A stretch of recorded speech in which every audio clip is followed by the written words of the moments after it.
오늘은 2024년 5월 29일부터 지난 일주일간의 말씀 묵상을 나누겠습니다. 저는 사도행전을 계속 묵상하고 있습니다.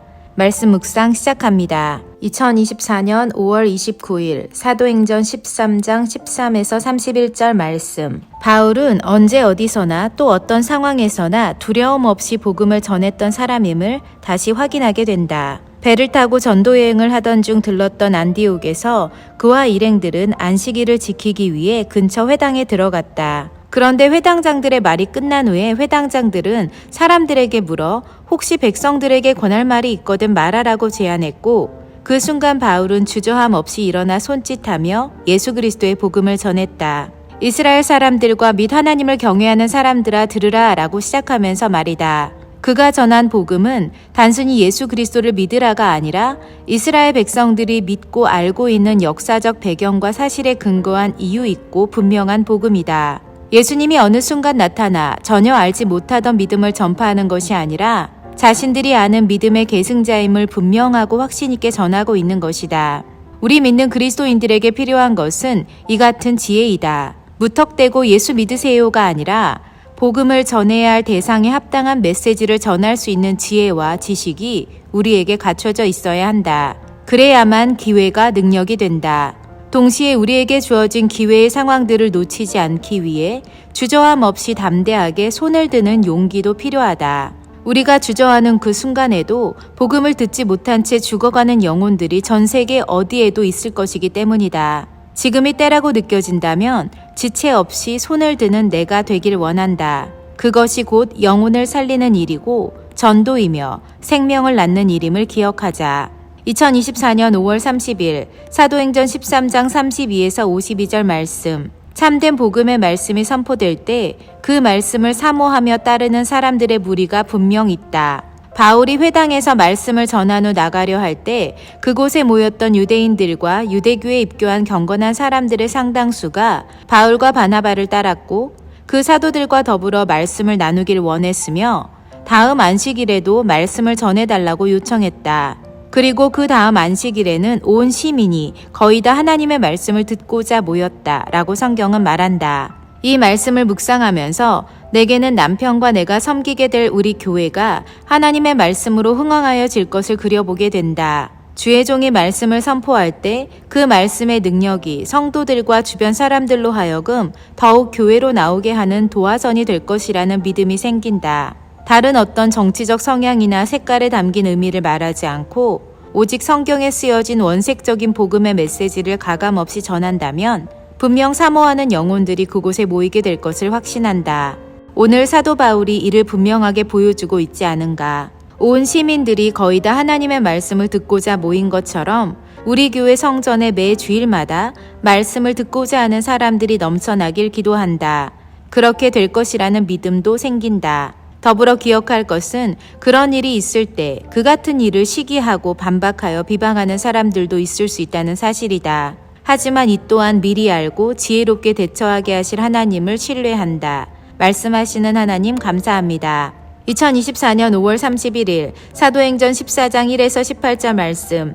바울이 루스드라에서 전도하면서 했던 말이 내 마음에 인상적으로 남는다. 하나님은 지나간 모든 세대가 자기가 원하는 대로 살도록 방임하셨지만 그것이 하나님을 증언하지 않으셨던 것은 아니라고 하면서 우리가 조직신학을 통해서 배운 것처럼 온 세상에 하나님을 알만한 것들을 펼쳐놓으사 우리로 하여금 하나님을 알게 계시해 주셨다. 바로 일반 계시이다. 하늘로부터 비를 내려주셔서 결실하게 해주신 것도 하나님이시고 그로 인해 우리 마음이 음식과 기쁨으로 만족하도록 해주신 분도 하나님이셨다.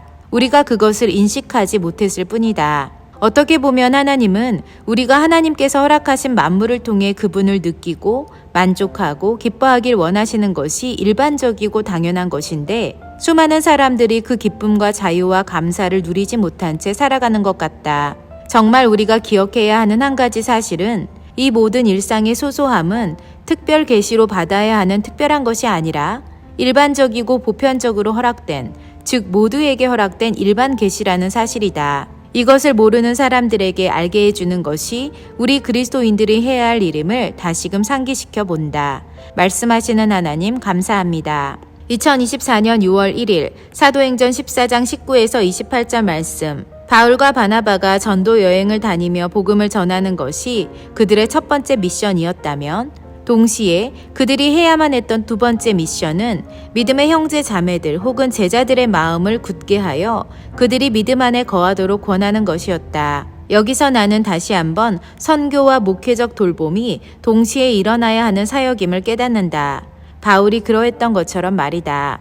그러므로 내게 맡겨주신 사명인 목회와 선교는 하나님 나라의 사역의 전부이며, 이 두 가지 사역이 온전해질 때 하나님의 나라가 든든히 서간다는 사실도 기억하게 된다. 내가 하는 선교 사역은 남편의 주된 사역인 목회와 동시에 이루어져야 하고 또 만들어져야 하기에 서로가 협력하여 선한 것을 이루어내야 하는 것임이 더욱 분명해진다. 다시 마음을 새롭게 함으로 우리 부부에게 맡겨주신 아름답고 위대한 사역을 기대해 보련다. 2024년 6월 2일 사도행전 15장 1에서 17절 말씀. 오늘 말씀에서는 구원받은 하나님의 자녀가 되기 위해 할례가 필요한지 아닌지에 대한 본격적인 논의가 이루어지는 예루살렘 회의가 어떻게 시작되었는지를 설명해주고 있다. 어쩌면 오늘 본문의 말씀처럼 서로 다르지만 말씀에 써 있기 때문에 문자적으로 해석하고 지켜야만 하는 것처럼 보이는 이슈들이 참 많다. 해석하기 나름인 것들도 많고 누구 말이 맞고 누구 말이 그른지 분별하기 어려운 것들이 교회에는 많이 일어난다. 하지만 우리가 깨닫게 되는 한 가지 사실은 예수 그리스도께서 우리에게 명하시고 가르쳐 주신 말씀에 근거하여 그 뜻을 분별해야 한다는 데 있다. 모세의 율법이 물론 중요했지만 예수님이 오심으로 인해 그 모든 율법이 완성되었기에 그분 안에서 새롭게 이해되어야 하는 것이다.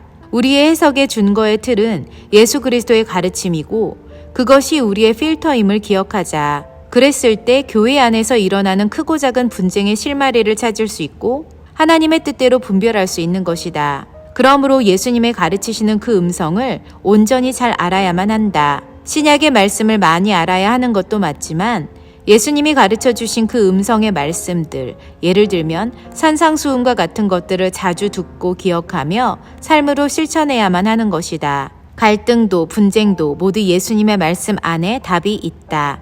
2024년 6월 3일 사도행전 15장 12에서 35절 말씀. 예루살렘 회의에서는 신자들이 헷갈려하는 부분에 대해 명확한 가이드라인을 제시해주고 있음을 본다.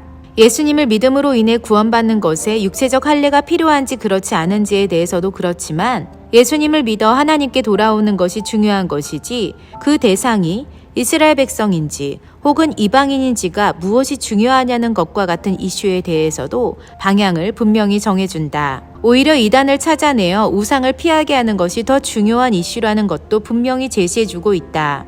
이 회의 장면을 통해서 하나님은 우리에게 무엇이든 질서를 바로잡고 올바른 가이드라인을 제시하는 것이 중요하다는 것을 말씀하시는 것 같다. 신자들이 헷갈려하는 부분에 있어서는 어떤 회의든 절차든 과정을 통해서 분명한 방향을 제시해 주어야 한다. 그것이 교회를 더욱 든든히 세워가게 하는 원리임을 본다. 신기하고 재밌게도 지금의 사도행전 묵상은 우리 부부의 새로운 교회 사역과 선교를 위한 매뉴얼을 제공받는 느낌이다. 얼마나 감사한지 모른다. 이 같은 1:1 레슨을 하나님께로부터 받을 수 있는 나는 참 행복한 그리스도인이요 선교사요 목자이다. 말씀하시는 하나님 감사합니다. 2024년 6월 4일 사도행전 15장 36에서 16장 15절 말씀. 바나바와 바울이 서로 다른 길로 전도 여행을 떠나게 된다. 그들의 영적 동행은 이제 새로운 동역자들과의 만남을 통해 확장되는 것임을 보게 되고 특별히 바울은 이제부터 본격적으로 그의 신실한 동역자들을 만나게 되고 새로운 지지 그룹이 생겨나게 됨을 본다. 바울은 그의 영적 아들이라 불리는 디모데를 만났고 또 루디아라는 신실한 동역자도 만나게 된다. 그런데 여기서 바울이 루디아를 만나게 된 장면이 새롭게 눈에 들어왔다.